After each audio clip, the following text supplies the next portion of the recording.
The morning sun filtered through the lace curtains of Margaret Sullivan's Victorian home in Charleston, South Carolina, casting delicate shadows across the mahogany dining table where she sat with her morning coffee. At 68, Margaret had maintained the same routine for the past 15 years since her husband Robert had passed away. The house, a sprawling three-story inheritance from her parents, stood as one of the most prestigious properties on Meeting Street, its value having soared to well over $3 million in the current market. Margaret's fingers trembled slightly as she lifted the porcelain cup to her lips, not from age or infirmity, but from the shock that still reverberated through her system from the previous week's events. The legal documents lay spread before her on the table, their official seals and formal language a stark reminder of how her own son had tried to destroy her life. "Mom, you're getting forgetful," Michael had said 6 months ago, his voice dripping with false concern. "Yesterday you couldn't remember where you put your reading glasses." Margaret had laughed it off then. "Michael, dear, I'm 68, not 18.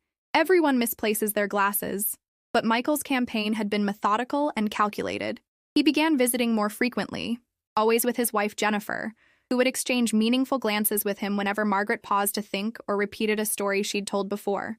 They started documenting everything, taking notes on their phones, recording conversations without her knowledge, building what they believed would be an ironclad case. The doorbell rang, pulling Margaret from her painful reverie. Through the peephole, she saw her best friend Eleanor waiting on the porch, holding a casserole dish. "I thought you might not feel like cooking," Eleanor said as Margaret opened the door, her eyes filled with the kind of genuine concern that had been absent from Michael's performance. They settled in the sun-drenched kitchen, where copper pots hung from wrought iron hooks and family photos lined the walls, images from happier times when Michael was young, when he still looked at her with love instead of calculating greed. "I still can't believe he did it," Eleanor said, shaking her head. "Taking you to that psychiatrist under false pretenses, telling you it was just a routine checkup for your insurance." Margaret's jaw tightened. Dr. Harrison saw through it immediately, thank God. He told me afterward that Michael had called him multiple times before the appointment, trying to coach him on what to look for, practically begging him to find something wrong with me. The psychiatrist had been thorough, subjecting Margaret to a battery of cognitive tests that she passed with flying colors. Her memory was sharp, her reasoning sound, her mental faculties completely intact. Dr. Harrison had actually complimented her on her mental acuity, noting that she performed better than many people half her age. The worst part, Margaret continued, her voice catching, was when Michael contested the results. He actually tried to get a second opinion, shopping around for a doctor who would give him the diagnosis he wanted. Eleanor reached across the table to squeeze her friend's hand, but he couldn't find one. "No, because there's nothing wrong with me." Margaret's voice rose with indignation. "I manage my own investments, I serve on 3 charity boards, I play bridge every Tuesday, and win more often than not. I'm sharper than I've ever been, and he knew it. This was never about my health, it was about my money. The money. Always the money." Margaret had built a considerable fortune through careful investments and the appreciation of her real estate holdings. Beyond the Charleston house, she owned rental properties throughout the Southeast, a portfolio worth nearly $8 million in total. She'd always lived modestly, driving the same Mercedes for 10 years, shopping sales despite her wealth, believing in the value of financial prudence. Michael had grown up comfortable but not spoiled, or so she'd thought. She'd paid for his education at Duke, helped him start his landscaping business, given him a generous down payment for his first home. But apparently, it hadn't been enough. As his business struggled and his debts mounted, he'd begun to see her wealth not as something she'd earned and had the right to control, but as his future inheritance being selfishly hoarded. "Did you know he'd already contacted a real estate agent?" Margaret asked, her voice hollow. "He had someone ready to list this house the moment he got power of attorney over me. He'd picked out the assisted living facility too, the cheapest one he could find naturally. Every penny saved on my care would have been more for him." Eleanor's face flushed with anger. The nerve of that boy. "After everything you've done for him." Margaret stood and walked to the window, gazing out at the garden she'd tended for decades. The azaleas were in full bloom, their pink and white blossoms a cheerful contrast to her dark mood. "The lawyer says I have grounds for a restraining order. The recordings Jennifer made without my consent, the false pretenses for the psychiatric evaluation, the harassment of medical professionals, it's all documented." "You should do it," Eleanor urged. "Protect yourself." But Margaret shook her head slowly. "He's still my son. Despite everything, he's still my baby boy." She turned back to face her friend, tears finally spilling down her cheeks. "How did it come to this, Ellie? When did my own child start seeing me as nothing more than an obstacle to wealth?" The transformation hadn't happened overnight. Margaret could trace the changes back 5 years, to when Michael's marriage began to sour under financial pressure. Jennifer came from money and had expensive tastes that Michael's struggling business couldn't support. The couple had taken out second mortgages, maxed out credit cards, lived beyond their means while waiting for what they saw as their inevitable windfall, Margaret's death. But Margaret was healthy, active, and showed no signs of slowing down. She practiced yoga 3 times a week, ate a Mediterranean diet, and had the longevity genes of a family where reaching 90 was common. The waiting had turned to resentment, and resentment had curdled into something darker. "He called me last night," Margaret admitted quietly. "Left a voicemail. He was crying, begging for forgiveness, saying Jennifer had put him up to it." Eleanor snorted. "Convenient scapegoat. That's what I thought. But then Jennifer called an hour later saying the same thing in reverse, that it had all been Michael's idea, that she'd tried to talk him out of it." Margaret laughed bitterly. They can't even coordinate their lies anymore. The legal battle had been swift and decisive. Margaret's attorney, Thomas Brennan, had been a friend of her late husband and took the case personally. He'd not only shut down the competency challenge, but had begun proceedings that would have serious consequences for Michael. "Tom says what Michael did constitutes elder abuse and fraud," Margaret explained. "He could face criminal charges. He could lose his professional licenses. Everything." "Good," Eleanor said firmly. "He deserves whatever's coming to him." But Margaret felt no satisfaction, only a deep, aching sadness. She'd lost her husband to cancer, her parents to old age, but losing her son to greed felt like a different kind of death, one where the person was still walking around, but the relationship was gone forever. The afternoon wore on as the two women talked, Eleanor providing the emotional support that family should have offered. They discussed practical matters, changing locks, updating estate plans, security measures. Margaret had already removed Michael as the beneficiary of her will, leaving everything instead to various charities, and establishing a scholarship fund at Robert's alma mater. "I'm meeting with Tom tomorrow to finalize everything," Margaret said. "He wants to make sure Michael can't challenge the will after I'm gone, can't claim I was manipulated or that I changed it in a moment of spite." "You're being more than fair," Eleanor assured her. "Most people would have had him arrested." As the sun began to set, painting the Charleston sky in shades of peach and gold, Eleanor prepared to leave. At the door, she turned back to her friend with concern. "Will you be all right alone? You could come stay with me for a few days." Margaret managed a small smile. "I'll be fine. This is my home. I won't let him drive me from it."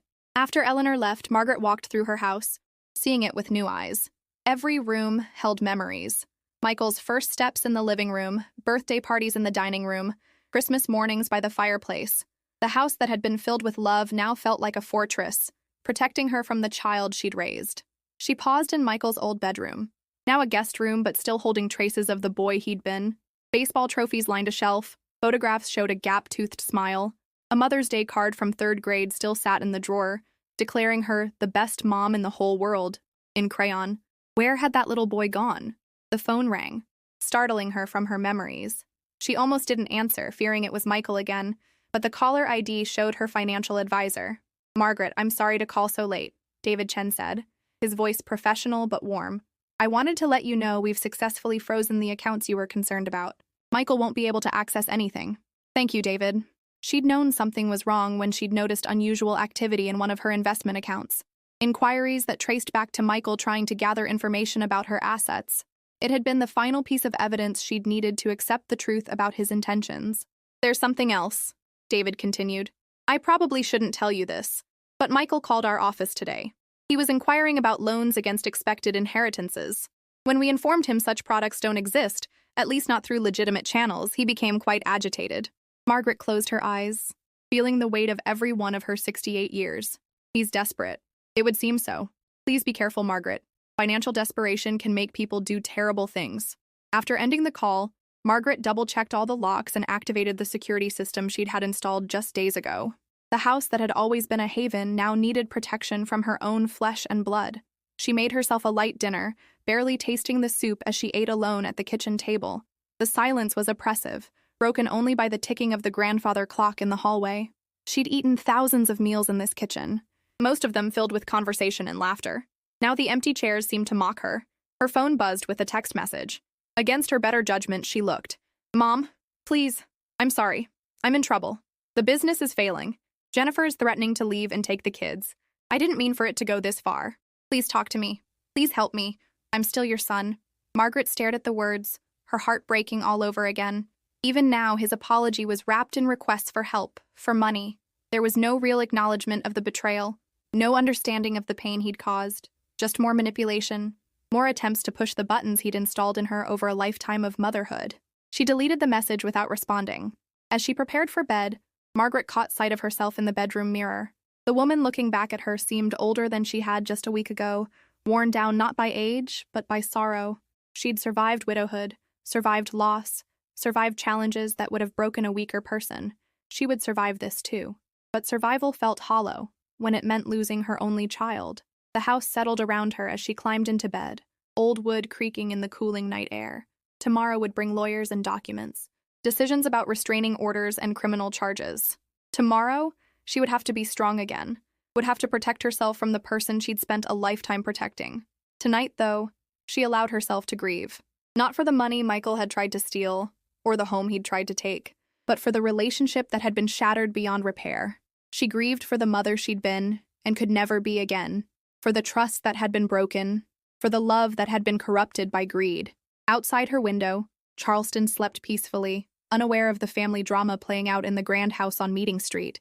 But Margaret lay awake, staring at the ceiling, wondering how many other elderly parents were lying in their own beds, fearing their own children, victims of a world where inheritance had become more important than love. The clock struck midnight, marking the end of another day in her new reality. Tomorrow would be different. Tomorrow she would begin the process of building a life without her son, of finding peace in solitude, of accepting that sometimes the greatest threat comes from those we love most. But tonight she simply cried for what had been lost and could never be recovered, the sacred bond between mother and child, severed by nothing more complicated and nothing more devastating than simple human greed. Chapter 1 ends here. The story has established Margaret's betrayal by her son Michael, who attempted to have her declared incompetent to gain control of her substantial wealth. We've seen her strength in facing this crisis, the support of her friend Eleanor, and the deep emotional pain of losing her son to greed. The stage is set for the continuing drama. Please type OK when you're ready for Chapter 2. Tentar novamente gok editar, Chapter 2. The Fall. 6 months had passed since Margaret Sullivan had last spoken to her son. The Charleston autumn had given way to winter and then to a sweltering summer, the seasons changing while her resolve remained firm. She had built a new routine, one that didn't include watching for Michael's car in her driveway or jumping when the phone rang. The restraining order had been filed but not served. Margaret's final act of maternal mercy, keeping it as insurance rather than revenge.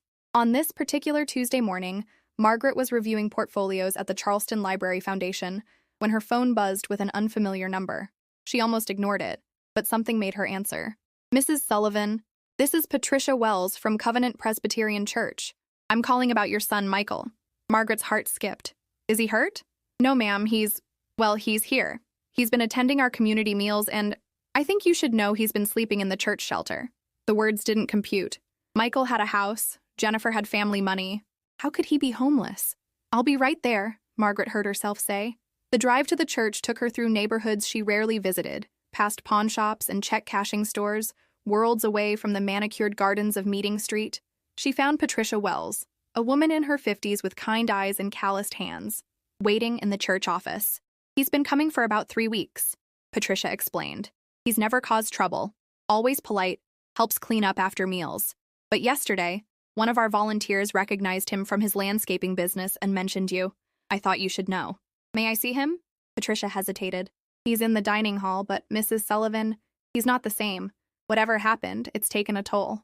Margaret steeled herself and followed Patricia down a narrow hallway that smelled of industrial disinfectant and cooking oil. The dining hall was filled with plastic tables and folding chairs. About 30 people eating lunch. She scanned the room, looking for her son. She almost didn't recognize him. Michael sat alone at a corner table, hunched over a plate of food. He'd lost at least 40 pounds, his designer clothes replaced by ill-fitting donations. His hair, once meticulously styled, hung limp and unwashed. But it was his eyes that shocked her most. Hollow, defeated, stripped of the arrogance and entitlement she'd last seen. He looked up as she approached, and for a moment, neither spoke. Then his face crumpled. Mom, he whispered. Margaret sat down across from him, her hands folded tightly in her lap. Hello, Michael. I didn't want you to see me like this. Then why give the church your real name? He laughed bitterly. Would you believe I forgot to lie? I've told so many lies I couldn't keep track anymore. The story came out in pieces between bites of donated casserole. After the failed competency hearing, Michael's life had unraveled with stunning speed. Jennifer had discovered he'd taken out loans against her family's properties by forging her signature. She'd filed for divorce and pressed charges. His business, already struggling, collapsed when word spread about what he'd tried to do to his mother. Clients canceled contracts. Employees quit. Equipment was repossessed. I lost everything in 4 months, he said. The house, the business, my family. Jennifer got full custody. I can only see the kids' supervised visits, and I can't even afford those. Margaret listened without sympathy. You tried to destroy me? Michael, you tried to lock me away and steal everything I'd worked for. I know. He pushed food around his plate. I know what I did. I lie awake every night thinking about it, about how I looked at you and saw dollar signs instead of my mother. Why? The question she'd asked herself 1,000 times. I gave you everything. Education, opportunities, love. Why wasn't it enough? Michael's shoulders sagged. Because Jennifer wanted more. Because I was weak. Because somewhere along the way, I started believing I deserved your money more than you did. I told myself you were old, that you didn't need it, that it would all be mine eventually anyway. He met her eyes. I turned into someone I don't even recognize. Patricia appeared, quietly refilling Michael's water glass. The small kindness seemed to break something in him. Do you know what the worst part is? He continued. It's not sleeping in shelters or eating donated food. It's knowing that I threw away the only parent who ever truly loved me for money that was never mine to begin with. Margaret studied her son, searching for signs of manipulation, another con, but all she saw was a broken man wearing the face of the boy she'd raised. Where are you staying tonight? She asked. There's a shelter on King Street. They usually have beds. And after that? He shrugged. Day by day. I've been looking for work, but nobody wants to hire someone with pending fraud charges. Funny how that works out. They sat in silence, the sounds of the dining hall washing over them. Margaret watched other families at other tables, a mother feeding a toddler, an elderly couple sharing a meal, human connections that transcended circumstances. She and Michael had once been like that, before greed poisoned their bond. I have a rental property on the east side, she said finally, a small apartment over a garage. The tenant just moved out. Michael's head snapped up. Mom? No, I didn't come here for that. I didn't even know you'd find out I was here. It needs work. Painting, repairs, cleaning. You'd have to earn it. I don't deserve— No. Margaret cut him off. You don't. You deserve exactly what you have right now, which is nothing. But I'm 68 years old. Michael, I've lost my husband, my parents, most of my friends. I won't lose my son, too. Not if there's a chance to salvage something from this wreckage. Tears rolled down Michael's weathered cheeks. I'm so sorry, Mom. I'm so sorry. Sorry doesn't fix what you broke, but maybe work can start to. She gave him the address and a timeline. 1 week to clean and paint the apartment, make it rentable. If he did the work, he could stay for a reduced rent, month to month. No lease, no promises. It wasn't forgiveness, she explained. It was a chance. Nothing more. As she stood to leave, Michael grabbed her hand. His fingers were rough now, calloused from whatever odd jobs he'd been doing to survive. Why? He asked. After everything I did, why help me? Margaret looked down at him, this stranger who wore her son's face. Because I refuse to become like you were. I won't let greed or revenge poison what's left of my life. This isn't for you, Michael. It's for me.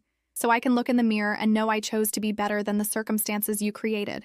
She left him there, crying over his donated meal, and drove back to her world of privilege and security. But the image stayed with her. Her son, reduced to nothing, finally understanding the value of what he'd thrown away. That evening, Eleanor called, as she did every few days to check in. Margaret told her about the encounter, bracing for judgment. You're giving him another chance? Eleanor's voice was carefully neutral. I'm giving him a room and a mop, Margaret corrected. What he does with them is up to him. And if he disappoints you again? Margaret looked out her window at the garden, where she'd planted new roses where old ones had died. Then at least I'll know I tried. That's all any of us can do, isn't it? Try to be better than our worst moments? A week later, she drove to the rental property, expecting to find it untouched. Michael gone, her last bit of faith finally extinguished. Instead, she found the apartment transformed. Fresh paint covered the walls. The floors gleamed. Even the windows sparkled. Michael was on his knees in the bathroom, scrubbing grout with a toothbrush. He looked up as she entered, sweat dripping down his face. It's not perfect, but I ran out of supplies. I used the money I've been saving for bus fare to buy cleaning products. Margaret inspected the apartment slowly. noting the attention to detail, the effort that went beyond the minimum. In the kitchen, he'd even repaired a cabinet door that had been broken for years. "How did you know how to do all this?" she asked. "YouTube," he admitted. "Amazing what you can learn when you have nothing but time and a library card." She handed him a key. "Rent is due on the 1st. Utilities are included. No overnight guests, no parties, no drama. You're on probation, Michael, with me and with life. Don't waste it." He took the key with shaking hands. "I won't. I swear I won't." As Margaret turned to leave, she noticed something on the kitchen counter. A small potted plant, the kind sold at dollar stores, with a handwritten note. "Thank you for giving me room to grow again." It was manipulative, possibly calculated, certainly cheesy, but it was also the first gift her son had given her in years that hadn't come with strings attached or expectations of return. She left it there, a tiny green hope in a room full of second chances. Driving home, Margaret felt something shift inside her chest. Not forgiveness. That would take more time than she might have left. Not trust. That had been shattered beyond quick repair. But perhaps the beginning of something else. The possibility that people could change. That rock bottom could become a foundation. That a mother's love, while not blind, could still choose to see potential where others saw only failure. Michael had fallen from his pedestal of entitlement into the harsh reality of consequence. Whether he would climb back up or stay mired in the bottom remained to be seen. But at least now he had a room, a chance, and a mother who refused to give up entirely on the boy who had once called her the best mom in the whole world.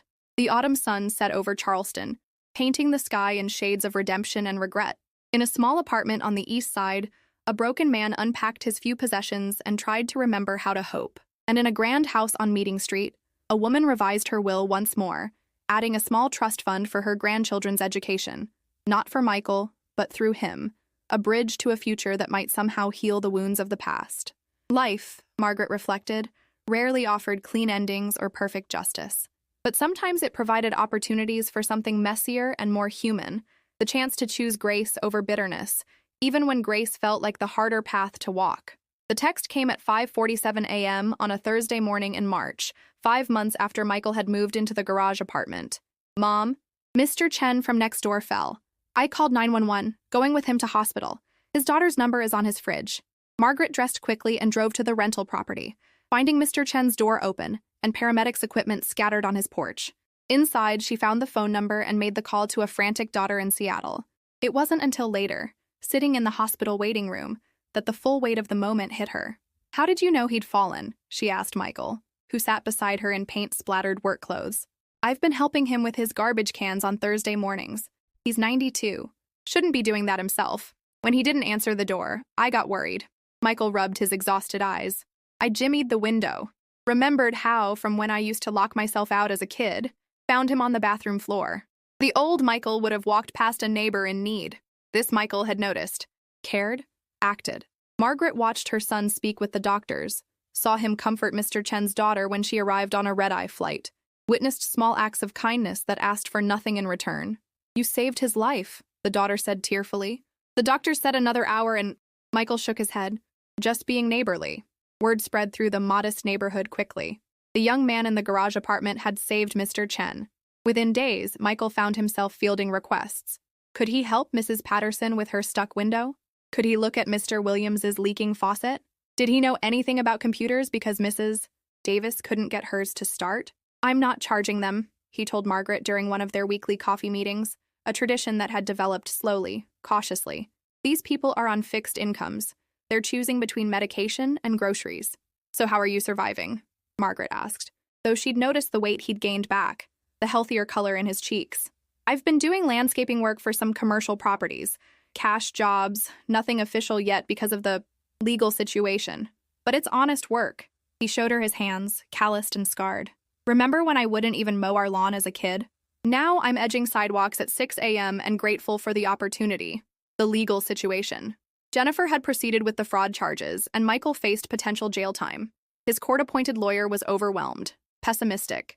Margaret had watched from afar as her son navigated the system alone, refusing to intervene despite having resources that could help. But something changed the day she attended one of his community service sessions, part of a plea deal his lawyer had arranged. She'd expected to find him picking up trash or filing papers. Instead, she discovered him teaching basic landscaping skills to other men at a halfway house, sharing knowledge that might help them find work. Work saved me, she heard him tell the group. Not the money. I'd had money and thrown it away. But the work itself. The ability to create something, maintain something, help something grow. Every lawn I cut, every plant I tend. It's proof that I can still contribute, still matter.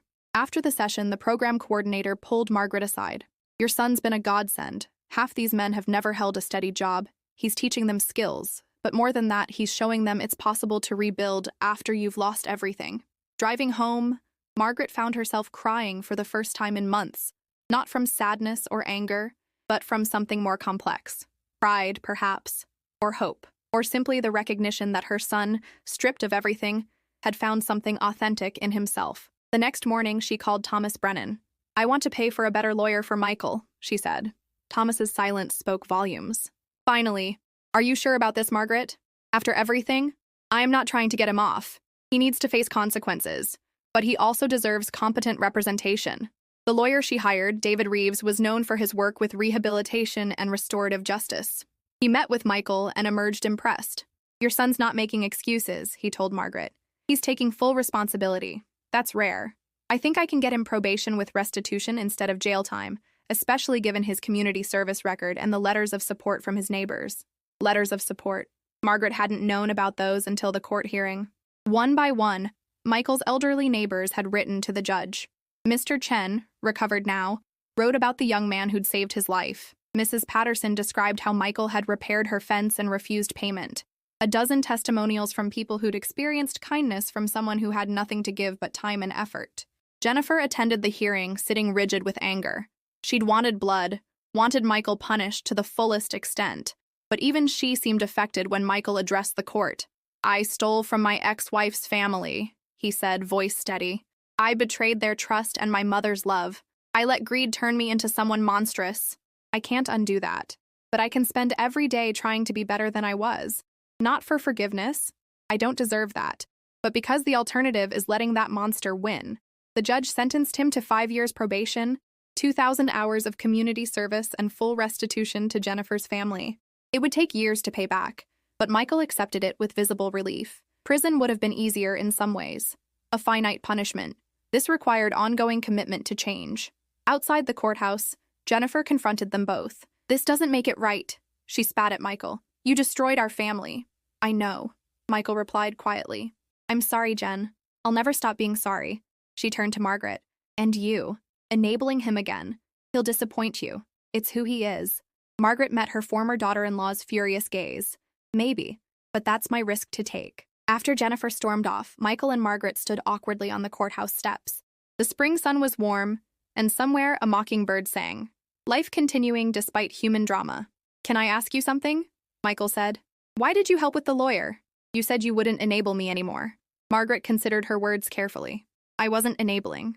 Enabling would have been trying to get you off, making excuses, solving your problems for you. I hired someone to ensure you got fair treatment while still facing justice. There's a difference. Still, you didn't have to. No, she agreed. I didn't, but I've been watching you these past months, Michael. Really watching. And I think you're becoming someone worth investing in. Not with money, but with hope. They walked to their separate cars, the distance between them still measured but shrinking. As Margaret drove away, she saw Michael in her rearview mirror, standing by his beat-up truck, shoulders squared against whatever came next. That evening, Eleanor came for dinner, bringing wine and cautious optimism. So, probation instead of prison, she said, settling into the kitchen while Margaret cooked. How do you feel about that? Relieved, Margaret admitted, sautéing vegetables with practiced ease. Not for him. He would have survived prison. But for me, I didn't want to spend my remaining years visiting my son behind bars. Your remaining years? Margaret Sullivan, you'll outlive us all out of sheer stubbornness. They laughed, the sound filling the kitchen with warmth. But Eleanor's expression grew serious. Can I ask you something? Do you trust him now? Margaret plated their meal thoughtfully. Trust is too big a word. I trust that he's trying. I trust that losing everything taught him lessons privilege never could. I trust that the man teaching landscaping to ex-convicts isn't the same one who tried to have me committed. She paused. But do I trust him with my financial information? No. Do I trust him to never disappoint me again? No. Trust. Real trust. That's earned in years, not months.